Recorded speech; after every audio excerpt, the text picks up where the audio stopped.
told me to talk about leadership today. And I'm coachable, so I'm going to talk about leadership today. Rule number 1, Leadership 101, or Leadership 6 Commandments. Yes, only 6. They didn't give me enough time for 10. 6 commandments. And there's no pretty slides, so write this down. Never blame your team. I've been practicing Espanol. Nunca jamás. Never ever blame your team. The team is winning, praise them.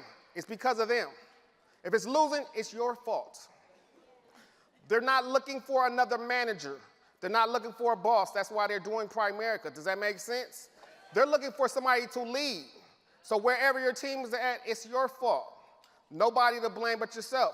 You want your team to recruit more? You recruit more.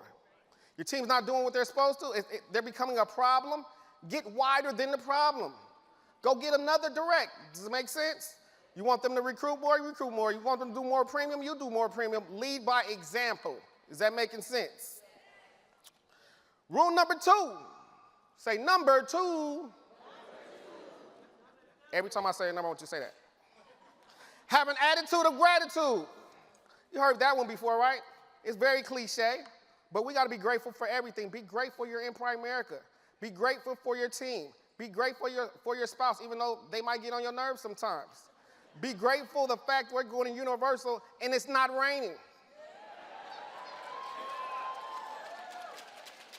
But be especially grateful for your team that got licensed and still shows up.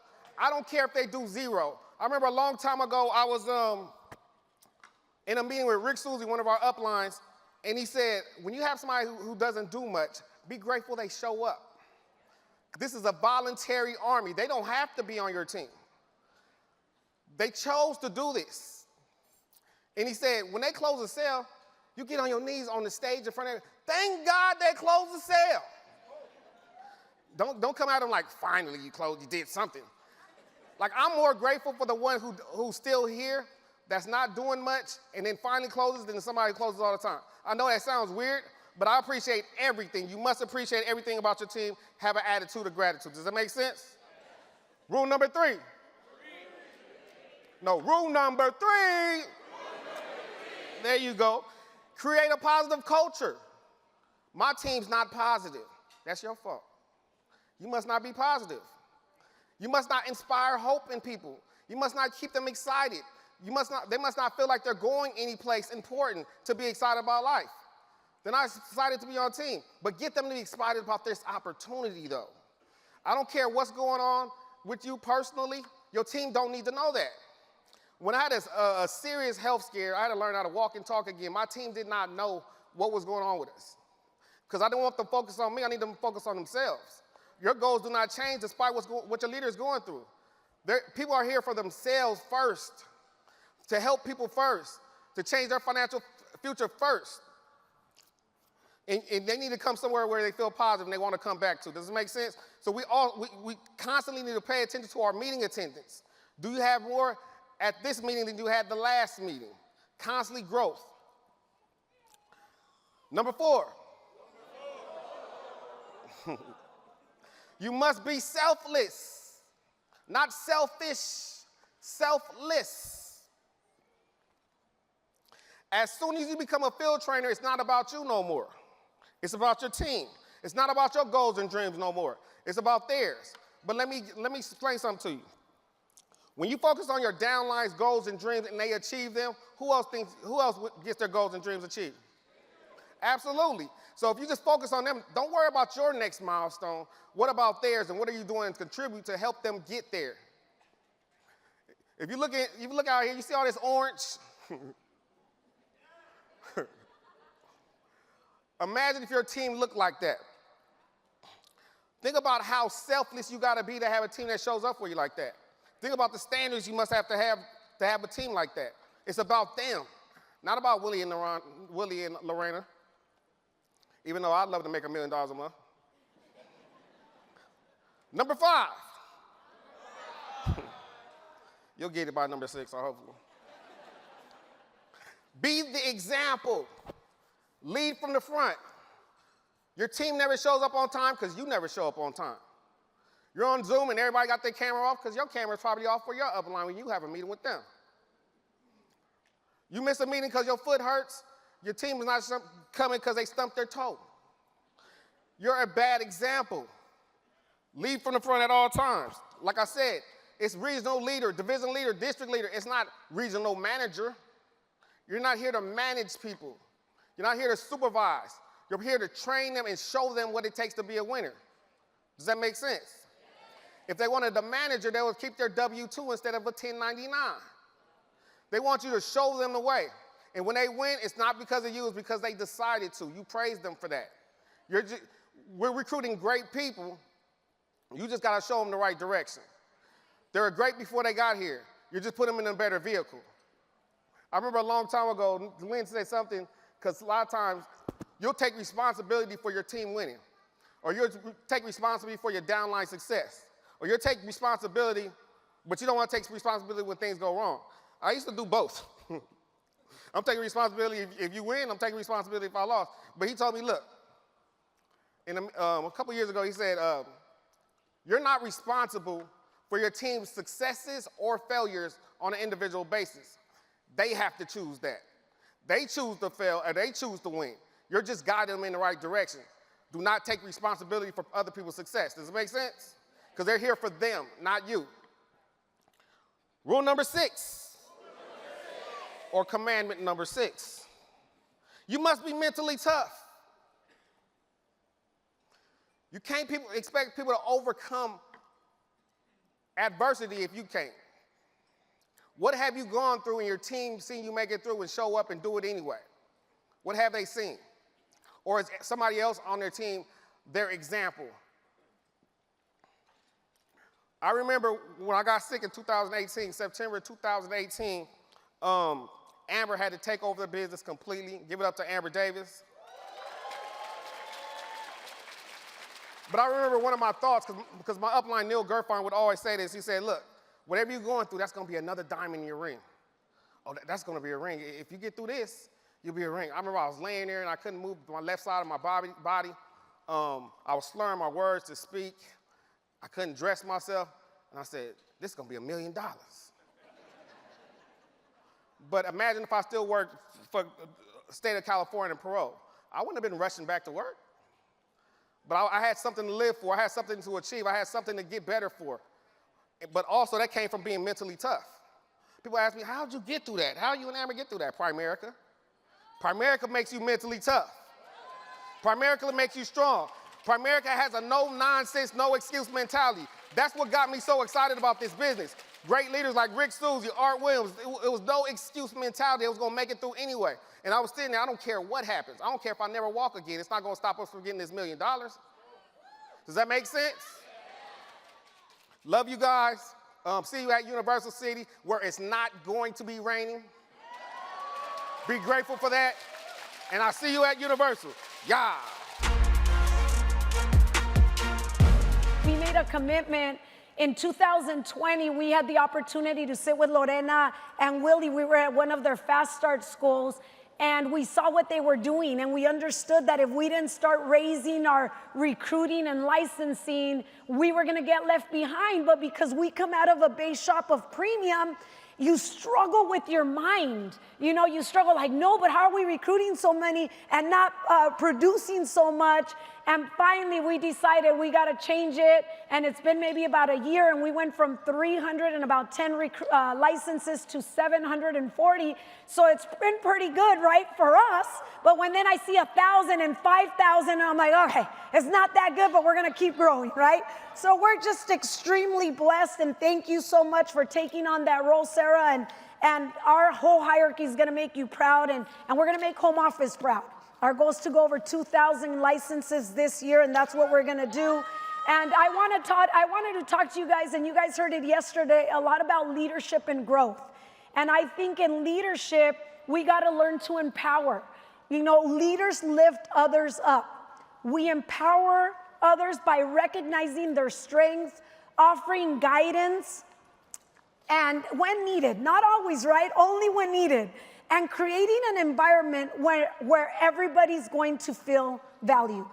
Leaders isn't just about being in charge or holding a title, because sometimes we go RVP and we feel like, oh man, we made it. I'm better than everybody. Well, let me tell you, we're not better than anybody. We gotta keep growing, we gotta keep building, we gotta continue to be who we are and put more love into what we do. It's about how you influence, support, and guide one another to achieve your goals. We need to support the growth of our teammates and our home office. If our home office says jump, we gotta say how high. If they're saying 200,000 licenses and 50,000 securities licenses, we gotta go after that. I have my goals. I have 12 things I wanna achieve this year, and every morning and every night I look at them, and in there is a hierarchy that's doing 500 by 500,000, 100 codes a month, 10 securities licenses a month. Why not? Why not have a business that's diversified? Why not grow in every area? We got to learn to communicate. I think sometimes our effectiveness of communication slacks, and then our leaders don't want to talk to us, and we think, why is this happening? Well, maybe we got to take a gut check on ourselves and make a decision that we got to get better. Ask for help. Offer encouragement. Communication keeps us connected and aligned. As a team, we need to be transparent, honest, proactive in sharing our thoughts, concerns, and ideas. Dialogue helps us navigate problems together and find innovative solutions. We were struggling with licenses, and Sarah said, Mom, I'm gonna call home office. She got with Mark Noonan. They figured out a plan, and if this plan works, we're gonna be able to share it, but we can't share anything if it doesn't work, right? So what we have to do as a hierarchy is we gotta recruit the masses to bring people to class so that we can get this plan to work. We gotta embrace change.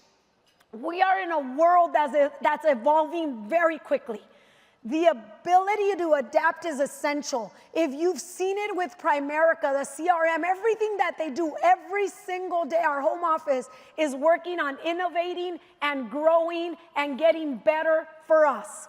So what happens with that is that leaders aren't just gonna reactivate, they gotta be proactive. We gotta be proactive, we gotta make a decision. You know what? I'm gonna grow. We need to always be looking for ways to improve, to grow, and encourage our mindset of continuous learning. So I have a book club. I've been doing it since COVID, so for 5 years now. Every morning we get on, Monday through Friday, we read, it's probably about a book every week and a half, and we write notes. And it started with women, and I opened it up for men now. So now it's men and women. It takes us probably about an hour, but everybody gets to share what they learned from the chapter they read. So what we want is we want growth, mental growth, not just growing in business, in recruiting, because if we don't mentally grow, how are we gonna get to the 8 million, the 10 million, the $1 million a month? It's gonna be impossible if we don't start growing mentally. We don't have all the answers, but we should be open to seeking them out. And that's what we have home office for, right? We gotta build a positive culture. Do you guys believe that the Naranjo hierarchy have a positive culture? Yes. Growth has to be because of that. No other way. And one of the things I wanted to say, Lorena and Willie have inspired Juan and I in a very big way, and we're very grateful for you guys. I'm not sure where you're at, but I saw it with my own eyes. We would get here. I've always been an early bird, so I've always been like, babe, come on, get up. We got to go. We got to be at the meeting. Come on, let's go. Give us a second. Give me a second. And I'm like, moving back and forth. And we would get here, and Willie and Lorena, every time there's an event, they're here, and their whole team is here. It's 6 a.m., and they're here. So we made a decision. If we want to get big, we got to implement the right things. So we show up early, and it's 16, 18 of us, but one day we're gonna be 150, 200, because you start with those little things. You've never arrived. If they're at $8 million and they're showing up at 6:30, I'm at $1 million, why am I not gonna show up? Right? I have to be an example, and that's what I wanna be. So when we focus on the well-being of the team or helping each other on celebrating their victories, it doesn't matter if they're big or small, We foster a stronger sense of shared commitment to success. And it's going to start. When I first met them, she's all, look, we started a 10 by 10 contest. Like every RVP that does 10 by 10, we're gonna do something. Then it jumped to 30 by 30, then 50 by 50, then 75 by 75, and now they're 100 by 100. But that's how it starts. So wherever you're at, start a culture. Whatever it is, we gotta start it. Leadership isn't reserved for a few individuals at the top. Every single one of us leads. We all have the power to influence, inspire, and make an impact. Leadership is how we show up for others every day. Let's continue to empower each other, communicate openly, and become a team. Some of us are not teams. Some of us get upset with our downlines. But are we the example? Are we showing up early? Are we waking up early? Are we getting, going to bed late? Are we being a great example and inspiration? I see Vicky here too, and we are so grateful for you, Vicky. Thank you for everything you've done. You know, we've been taught to be strong. It's funny because Juan and I, when we were in the grind, it was both of us. We both were, I had a 3-year-old, a 5-year-old, a 6-year-old, so it's been 21 years, so you can add up the ages of my kids now, right? But when we did, we were both in the field. We had women competing against men. Like it was, we recruited a couple. We knew how strong that couple was because he took the guys, I took the girls, and we ran. And we both were on KTs. We both did fast starts. We both trained. We both focused on getting people licensed. And that worked for us. And it's amazing. And I tell our couples in our office, I'm like, when are we going to find somebody that wants to do just that? Who wants to both be out, wants to go run. But you know what? They're out there. We just got to find them. We just got to put a little bit more love into them. They're probably already there. And maybe because we close our eyes and we don't see our blessings are sleeping in our own base shop. So we got to wake up. The stronger we are as leaders in our right, the more unstoppable we become as a team. There's going to be leaders in your business that are going to get uncomfortable when you make a decision that you want to get better, that you want to grow. But it's okay. You love on them the way you are. You don't have to push them. You push the ones that want to be pushed. And that's how we grow. Our home office is asking us to step up, go after the decade of dominance, sell out to the convention, 200,000 codes, and we will be a big part of it. Thank you guys, and see you guys at the top. Sometimes the business can feel so intimidating. And, we see people join the business, 4 and 5 years ago, and all of a sudden, they're out there and they're recruiting like 100 people a month, and you're scratching your head going, I'm only recruiting 10 a month. And that can actually play into our personal inadequacies or our personal confidence. And I've always viewed our business like a marathon. It's the long view, the long part of the game, okay? And so sometimes, you can come to a meeting like this and you leave sometimes feeling like maybe a dud instead of a stud. You feel like, man, what's wrong with me? And I just want to share with you this morning, just stay in your lane. Stay in your lane and don't compare. Look for inspiration, look for a couple ideas from other leaders. But guys, I've always viewed our business like a marathon, a long game. And obviously in that marathon, there's a couple wind sprints in there where, you gotta go for 18 months or 2 years. You take a break and then you go again. I've always viewed it that way. And I want to relate this marathon. There's a true story here, and I relate it to our business. And it was a marathon that happened in 1983. And it was 1983 actually to 1991. They ran it every year. And it was in the country of Australia. And it was a 544-mile race, okay? And it's an endurance race that went from Sydney to Melbourne, Australia. The first year was 1983, and it was an elite event. Obviously, they attracted a lot of the world's toughest athletes. And, it would take about 5 days, everybody knew, to complete the race. Almost every runner was under the age of 30. They had all the backing of all the high-level sponsors like Nike. Everybody came to the event.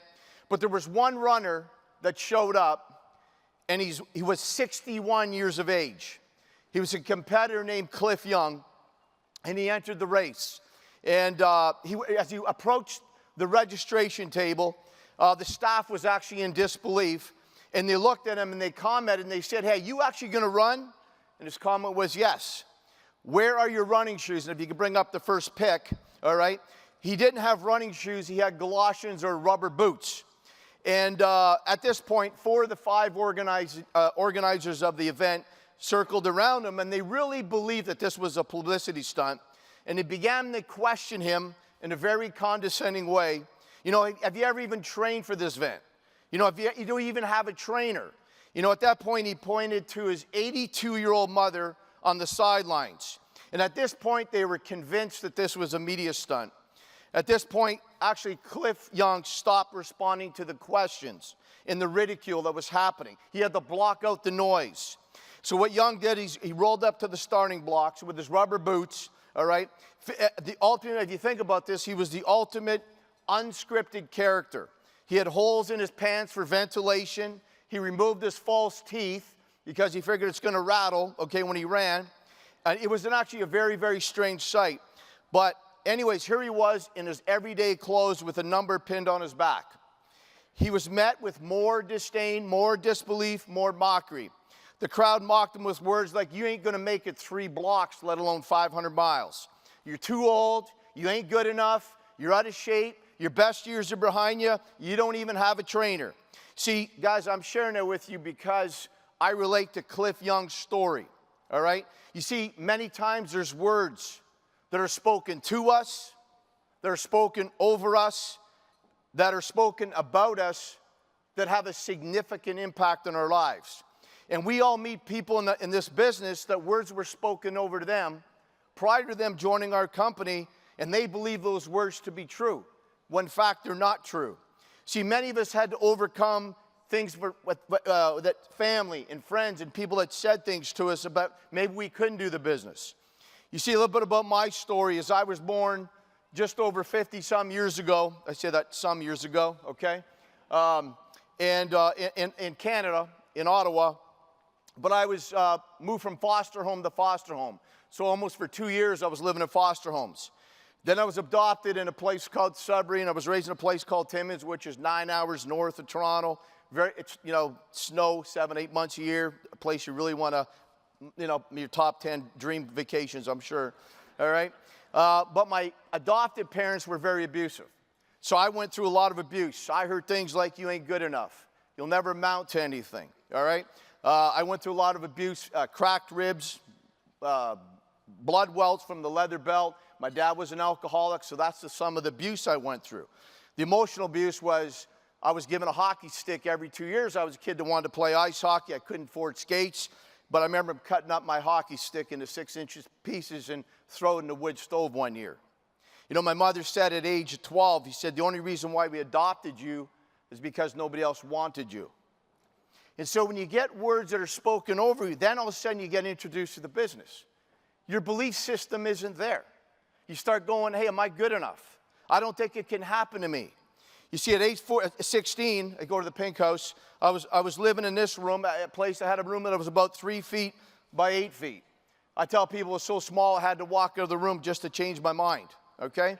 But that's what I knew. And I knew what it was like to have way too much month left over at the end of the money. I knew what that was like, right? I knew what it's like to wake up, have no food for 2 days, or have a bag of chips for, 2 days, or a package of cold wieners in the little fridge we had. See, guys, when I was approached to this business, I really didn't know if I had what it took. But I want to let you know that it was people in this room that spoke words over me, that believed in me. And it was because of those words I hung around. You know, it was like Mary Walker, who was my upline. I remember Bob Buisson calling me, all right? Bobby called me, and I hung up on him. It was 1993. And he called me. He said, "Jim, this is Bob Buisson here. I've been watching your numbers." And I'm going, "Yeah, right." And I hung up. You know, and he called me back, and and guys, it was just the belief of some of these people. And I remember Glenn Williams writing me a note, and he said, "Jim, someday we're going to pay you $100,000 a year." And I remember when times got tough, I just got to a point where, guys, I didn't know it, but I remember I said, if he believes I can do it, maybe I can make it. Maybe I got a shot.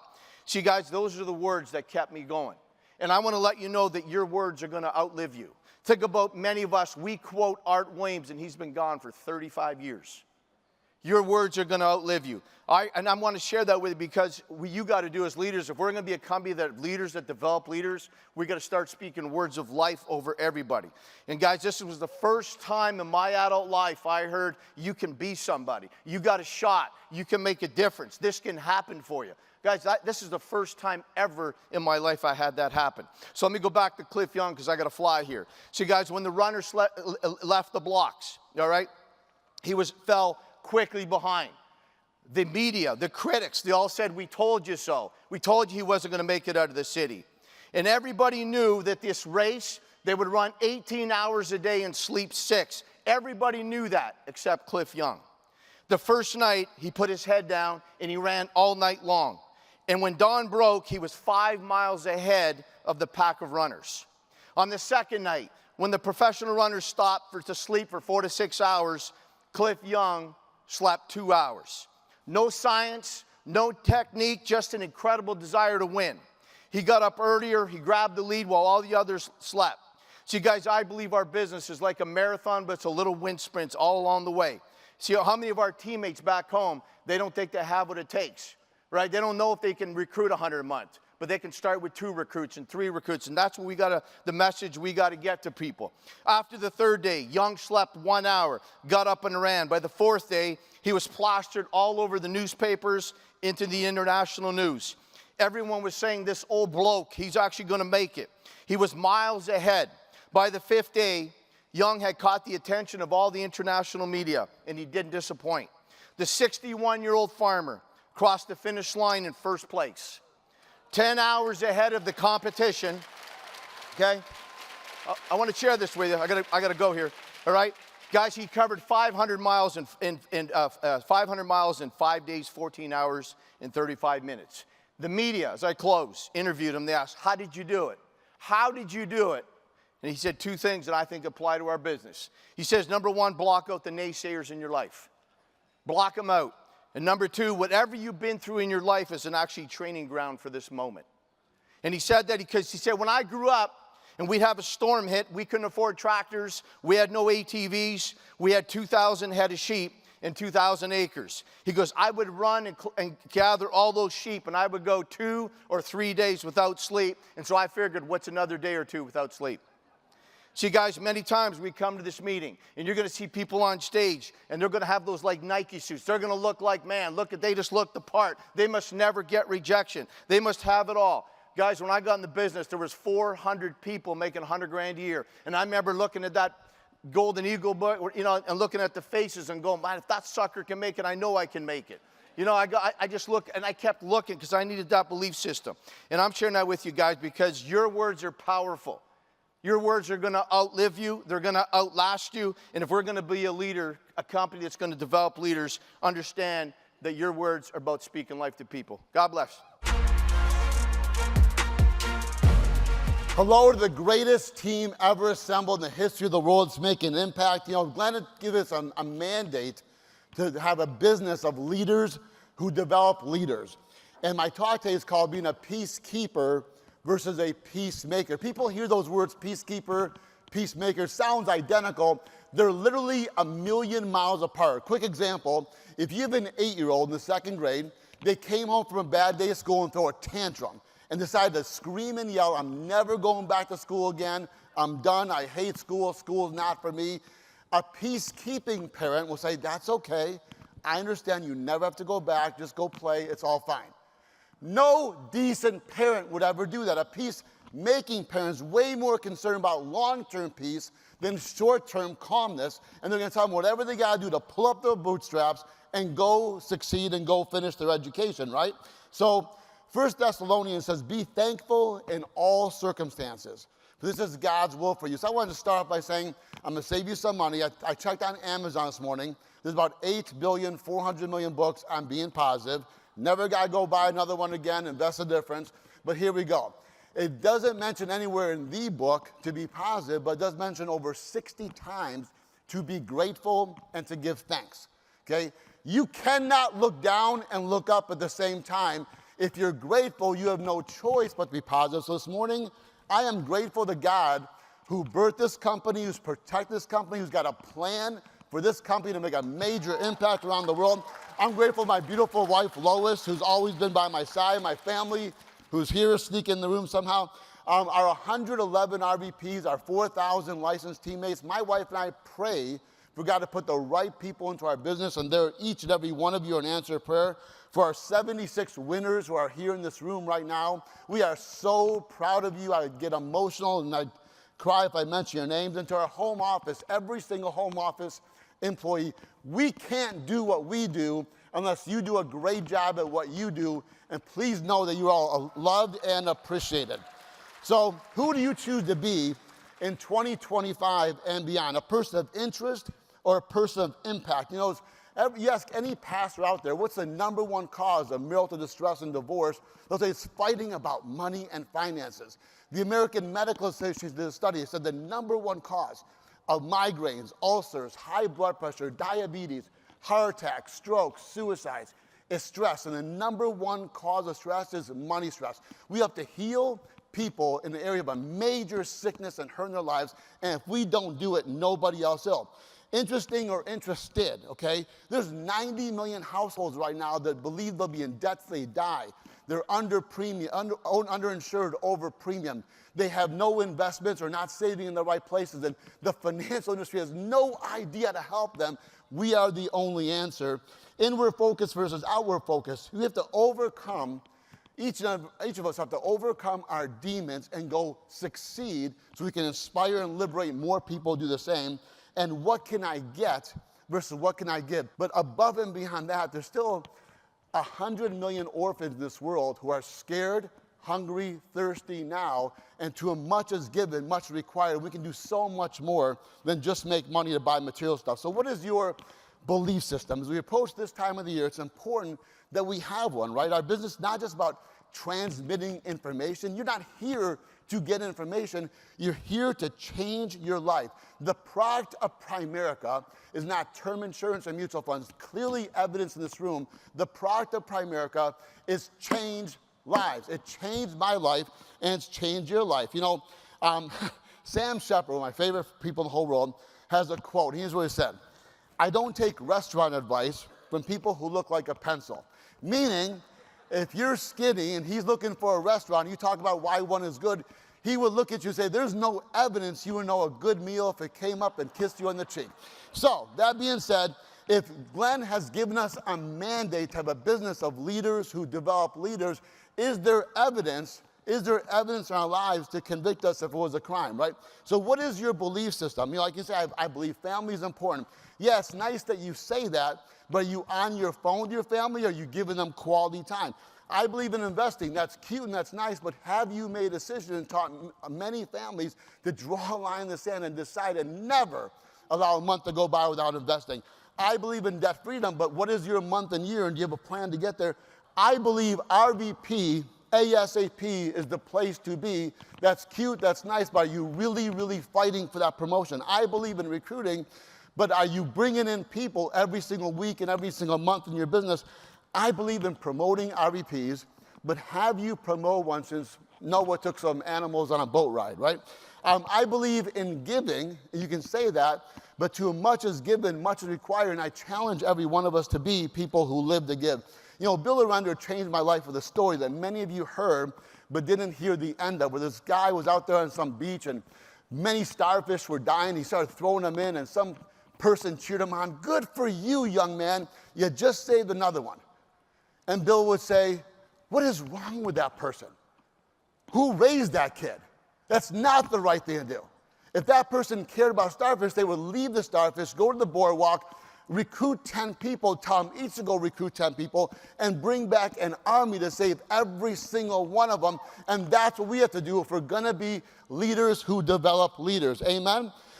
You know, there's a scripture that says, and those who are peacemakers will plant seeds of peace and reap a harvest of righteousness. Who knows that you don't plant and reap in the same season? Our job is to plant seeds of peace and reap harvest later. You know, if you desire to make everyone comfortable, nothing changes, nothing gets better. Are we living for short-term comfort, or long-term transformational improvements. Art Williams had a moment of time when he found out his family got ripped off by the insurance industry, and he could have been a peacekeeper and said to his family, hey, they got us, but we're gonna stay together, we're gonna love each other, it'll be okay. And that's what a peacekeeper would do. A peacemaker is way more interested in long-term peace than short-term peace, and said, no, we're gonna go after the industry and bring them to their knees for what they did to our family, so they're gonna do it to millions more, right? It was a fork in the road. Glenn Williams came across a fork in the road when he said he had a goal of 150,000 licensed people, and we got there, and last I checked, there was no parade. He celebrated and clapped for about 2 seconds, and now it's time to launch the 200,000 and 50,000. Are you in? The size of the piece matters. Enemy of success in the people business is being nice. Instead, be kind, but direct and truthful, okay? Every one of us have a teacher or a coach that when we were younger, we prayed all summer, dear God, don't let me have that teacher. And somehow we got that teacher, and we hated that first week of school. But looking back decades later, that's the teacher who got the most out of you and caused you to grow the most. That's what we got to be in our people's lives. A peacekeeper says, it's okay if you can't afford that much life insurance. A peacemaker says the most important bill in your household is your life insurance, because anything else goes wrong, you'll fix it. You just can't fix it if you're too sick or too dead.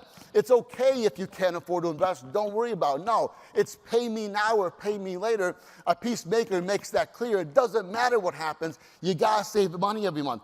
It's okay if you're non-REP. I know you have a lot going on. No, your family is waiting on you to liberate them from financial bondage. Are you a peacekeeper or a peacemaker with your own self-talk? Who's heard that to whom much is given, much is required? And what Bill Arender says, the most insulting words you can ever speak to your God and to your purpose is the words, I'm doing okay, I'm doing just fine. Okay, because it's all about you and inward. Every one of us have accomplished some success. Now it's time to go make it epidemic and multiply it into other people. We are so blessed to be in North America and Primerica. So I want to close with this. If you found out with a gun to your head that you had to place a bet, and the wager was huge, it's every dollar you will ever earn again for the rest of your life. And here's all you found out about who to bet on. It's a football game. It's on Sunday. There's 2 teams, and here's all the information you're given. One team, the world's greatest coach, and a bunch of below-average, mediocre players. The other team, a mediocre coach and above-average, talented players. I don't know about you, but that's all I had, and the wager was that huge every day of the week and twice on Sunday. All my money is going on the world's greatest coach. A great coach pierces people's flesh with the look in their eye and calls greatness out of them and challenges them to become every single thing God created them to be. That is our job. That is our mission, to talk about long-term peace, not short-term peace, because that's how you get people to grow. Proud to be your teammate. I am nothing but grateful for being here for this incredible journey called Primerica, called success, called purpose. It feels like it was just yesterday that I was a nurse, looking at patients, taking care of patients. I felt stagnant. I had no hopes. I felt like I couldn't grow anymore in my career, that I didn't have meet ends, I couldn't pay my bills. And it feels like it was just yesterday. But when I think about it, it was not just yesterday. It has been 9 years. It has been 3,285 days of consistent, disciplined, focused work. So some people say, oh, that's it, only 9 years? Well, go ahead and do it. Go ahead and be consistent for 9 years, disciplined for 9 years, and focused for 9 years, because it doesn't take that much more than that. Now, these 9 years have brought a lot of great results. As of right now, 2,000 licensed agents, 7 RVPs. If the RVPs of Fast and Strong can please stand. All of them are here. Los RVPs de Fast and Strong, 7 RVPs. We have, thank you, 9, stay stand up, quédense ahí. 9 ring wearers, so todos los que tienen el anillo, por favor, levántese, including 2 regional leaders, which we have Roberto Prenda and Christian Crista that are ring wearers, and Joanela. We have 5 RVPs with the ownership, 5 MVP with the ownership, one $500,000 earner, and a new $1 million earner, Fatima and Felix, congratulations. And one $2 million earner, myself and my mom. And of course, the Fast and Strong hierarchy, if you guys can please all stand up, because I just want to take a second. Todos los de la jerarquía de Fast and Strong, por favor, levántense. I really want to take a second to recognize everyone. Fast and Strong, I want to thank you. You guys are doing an incredible work, and I know from you guys, they'll be the next $1 million earners. Thank you. All right, so results. I want to talk to you guys about results, but I want to talk about solid results. They do not happen over time. They happen over time. They don't happen overnight. Don't get in the game of false expectations. Starting your business and thinking that within a year, you'll be a true $1 million earner. It takes a little bit more than that. Growth takes time. Skills take time. Ability takes time. Be patient. This is a great business, and the reward is amazing. It's better than you can imagine. Our business is so great that even if in your first year you're not that good, you'll make money. I was not good in my first year, but if you talk to a lot of people, like Bobby Wilson said, you still make money. And if you keep working, you will be able to build little by little a solid business. So you know what? Stay focused. Take time, take real time. So decide to build a solid business. Not an okay business, but an extraordinary business. We're given an ability to have an extraordinary business here. Why building it just okay? So let's get started. Start by making a decision. That's the first thing. When is the time to make a good decision? Today. Not tomorrow, not after the trip is done, not at the end of the year. Today is the best time to make a decision. Make the decision today to leave all your excuses behind. You can have a bunch of excuses. I can have plenty. I'm not trying to give myself a tap in the back, but I can say I'm a woman, I'm an immigrant, I'm Colombian, I'm a single mom. I mean, I'm supposed to have everything against me, but I decided that I was going to be successful in this extraordinary opportunity. So leave all your excuses behind. Burn all the bridges. I still can't understand. I know Primerica is a great opportunity for part-timers for a period of time while you get the hang of it. But after, why would you still be part-time in an opportunity that can change your life? Burn the bridges. Nothing can do anything better than Primerica. We have here everything. Physicians, lawyers, everything. So nothing is a better opportunity than ours. Jump, try. Even if you're not that great, just try. You see, I think the difference, and I love the hierarchies because you're going to hear from them. Some of them don't speak a word of English. Some of them think they do, but they really don't, right? but it's amazing. Like, that's the difference between success and not success. Sometimes, like when we speak English, we're nervous. Some of them might know how to write perfect, but they never take a chance at speaking because they're nervous. But if you try and you try, even if you're bad, sooner or later, you become better. The best example, Willie Naranjo. Now we understand everything he says, right? So just try, right? So make the decision to jump full time. Massive action over a large enough period of time. It's not a week, it's not a month, it's not a year. It's a long period of time. Now, massive action is what? In your efforts? In your efforts, right? A lot of activity, appointments. Massive action in your mentality, in your intensity. Read, watch videos. Just think about Primerica. Think about success. Think about money. Become obsessed. It really bothers me, to be honest, when people do okay activity, average activity. Because it's a trap from the system that you think if you do a little, you're going to get extraordinary results. And all you do is you get tired and bored. But the people that really have massive action in everything in our business, it only takes 2, 3, 4 years to get amazing results. Why wouldn't you do it massively just right away instead of wasting time?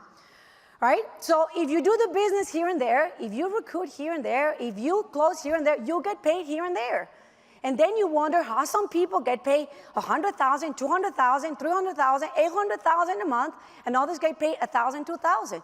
Naranjo hierarchy doesn't do anything different than a lot of people think. We just work harder than everyone else. We just are more focused than everyone else. We're every day at the office when other people are at the beach. So that's it. The results are just massive action that we take all the time. So give it all, put it all, come on, is the opportunity that will change your life. Third, become an expert at the right things. recruit, field train, license, promote. If you're recruiting less than 50 or 100 recruits a month, and I know you guys are going to say, well, you're not great at recruiting. It's just what it is. It's okay. You can become better. But at this point in our company, you should recruit 50 or 100 recruits a month, right? If you recruit a lot and your premium is not really at the same as your recruiting, that shows that you maybe are not a great field trainer. If your people, your new people do not make money, you're not a great field trainer. Work at it, just become better. If you recruit a lot of people, but you don't license 15 to 20%, you're not great at licenses. Become better. Figure out the system. I mean, ask all you want. But my system might not be the system that works for you. You gotta figure it out. Primerica does everything for us. The rest is up to us. We're business owners, right? So create a system that works for you. Last, promote. Leaders building leaders. That's what they told us on the senior leadership meeting. So district that promotes district, division that promotes division, regional that promotes, right? RVPs that promote RVP. But the titles are not just enough, because there's a lot of people that have great titles and don't make money, right? So how about leaders that build leaders, but people that build people that make money? How about $50,000 earners that teach people how to make $50,000? For example, we have 2 senior regional leaders here. William Ocanto, that I saw him, he's a $50,000, he's a senior regional leader, he has a $100,000 earner and 2 $50,000 in his team. Christian Cristel, $100,000 regional leaders that have 2 people that make $50,000 in their organization. How about $100,000 earners that teach other people how to make 100? 300 ownership that teach ownership. $1 million earners that can develop $1 million earners. I believe that's leader building leaders, right? So time is going to pass anyways, like mine is running, so I gotta run, okay? So come on, just make sure you don't spend time, but you invest time. Invest your time in the right things, in the important things. And an important thing is today to make a decision that you're gonna change your life, right? So I invite you today to keep the innocence of a child, believing that all of this can happen to you, that you can have an extraordinary life, that you can make a lot of money, that you really can be of a great purpose. A life full of great things happen. But I want you as well to have the wisdom of an old man, knowing that every decision brings with it either a reward or a consequence. What you decide today, what you do today and tomorrow will bring rewards or consequences, right? I know you will choose well. I hope so. So make sure that you choose today that you're going to start changing your world. You're here today at a very special place. Look at this. It's not just Orlando. It's the people that are here. What we are doing together, the success that Primerica is having. We're at the right place at the right time in the right opportunity. You cannot leave here today, this event, with your eyes closed, acting like if nothing happened, because a lot happened today in this event. It is your obligation to be your best. It is your obligation to change lives. It is your obligation to impact the world. It is your obligation to leave this world a better world. I encourage us all to be extraordinary and to do extraordinary things in this company. Thank you so much, guys. You know what I realized? That in this life, there's 2 types of people. Those that drain you and those that elevate you. And the truth is, as long as you have the wrong people around you, you're shutting the right people out. Some of you in this room are feeling like, why do I keep on hitting that same ceiling? Why do I feel so stuck? It's not your potential that's missing. It's the right people around you. See, I want to challenge you today to take a hard look at the people that are in your circle, the people that are around you. See, because the people that are around you, the people you're running with, will either sharpen your vision or steal it. See, I can stand here strong, confident, right? And I feel unstoppable, like, man, I get an opportunity to speak in front of my family, my team. Man, our team's doing so good. I'm so darn proud of them. I feel on top of the world, standing strong. But it's not if you fall, it's when you fall. It's when adversity hits. It's when your best guy that you poured everything into, that you treated them like family.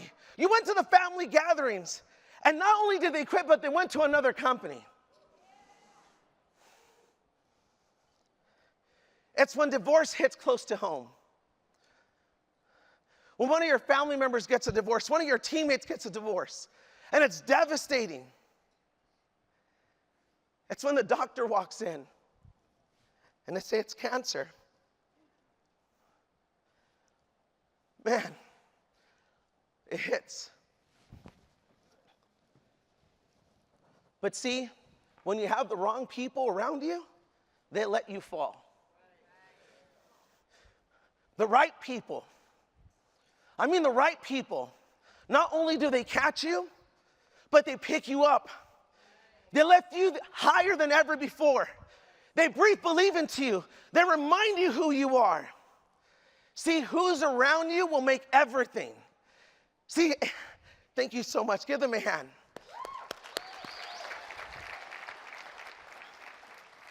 For me, I remember being a 19-year-old, scared to death. And I remember having the opportunity to finally go with my regional vice president to an appointment. And I was so nervous but excited. I'm like, dude, I'm going with Susan Carry-On. This is my first appointment. And I was so nervous, and I wanted to set up the perfect qualified appointment, so I set it up with this couple. And they greeted us. They were nice. They gave me the appointment because of my dad's credibility. And Susan did a phenomenal job. So good that she said, Susan, can I have your personal number? And I'm like, oh my God. And I'm in the car, and I'm like, Susan, if this lady joins, game over. Because everyone on my team was 18, 19, 20 years of age. Like, I'm gonna have an adult. She's like 35. I'm fired up. I'm like, Susan, please. She's like, champ, I got it. I got it. Like, I got it. She even got my number. You see that? I got this. Later on that day, she called Susan. She didn't know I was with her. And she said, hey, amazing business opportunity. But I just want to give you a heads up. I wouldn't waste my time with him. You don't know him, but I know him since a kid. He's not in Riverside with his dad because he's a good kid. He got kicked out of 4 middle schools. And if I was you, I wouldn't waste my time. If I'm going to do the business, I'll definitely do it, but not under him. I was devastated. I doubted myself even more. I'm like, who am I thinking? Man, maybe I should just go back to the Swami and help my dad. What am I thinking? I'm not good enough. But that lady breathed believing in me. She breathed belief into me until I can believe for myself. She breathed belief into me before I was a father, before I was a leader. She would tell me, son, you're gonna be the greatest father. Son, you're gonna be the greatest husband. I barely had a girlfriend. I'm like, what? Trying to marry me? Chill, right? She's like, you're gonna be the greatest father. I'm like, did she tell you something? I'm like nervous. I'm like, what's going on? She's breathing belief into me. And you know how amazing God is? I went back to the Swami to surprise my dad, Susan. And I showed up with 3 cameras because I'm doing a recap video. I want to do something really special. My dad's turning 60. I want to make him feel super special. So I went to go surprise him. And guess who's there? It wasn't her. But it was her husband. And I didn't have to brag.